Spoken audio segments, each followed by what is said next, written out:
السلام عليكم، الله يمسيكم بالخير. كيف حالكم؟ إن شاء الله بخير يا رب. اليوم نستعرض معاكم كيا كي 5 2024 الجديدة بإذن الله تعالى.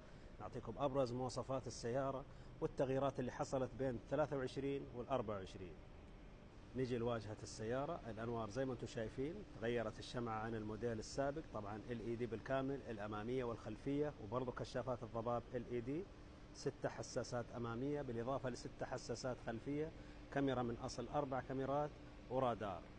وهذا تصميم الكي 5 الجانبي، تقريبا ما في أي تغيير عن الموديل السابق. الجنوط في فئة الجي لاين مقاس 18، ومقاس الإطارات 235 على 45 18، والإطارات بيرلي. المرايات الجانبية جاي باللون الأسود البيانو بلاك. طبعا عندنا كاميرا جانبية وتنبيه النقاط العمياء، وسقف السيارة في فئة الجي لاين بانورامي.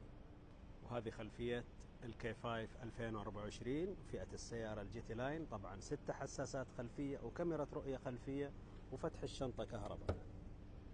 وهذه السيارة من الداخل نبدأ بالصف الثاني، المراتب جلد باللون الأسود، ويتوفر برضو اللون البيج.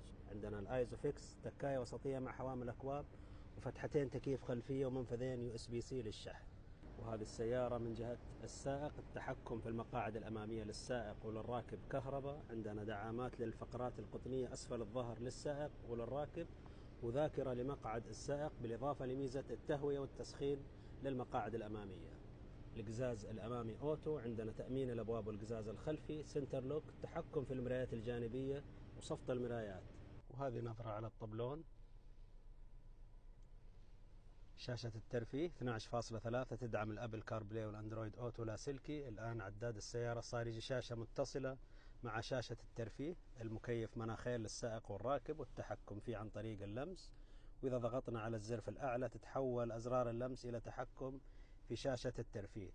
وعندنا في الأسفل شاحن لاسلكي، منفذ USB-C لشحن الجوال، منفذ USB-C لتوصيل وتفعيل الجوال. وإذا ضغطنا هنا يحول للشحن، ومنفذ 12 فولت بقوة 180 واط. مقبض الجير جاي ملبس جلد، والجير اوتوماتيك 8 سرعات. عندنا البريك الكتروني، اوتو هولد، تقفيل الحساسات وتشغيل الكاميرات المحيطية.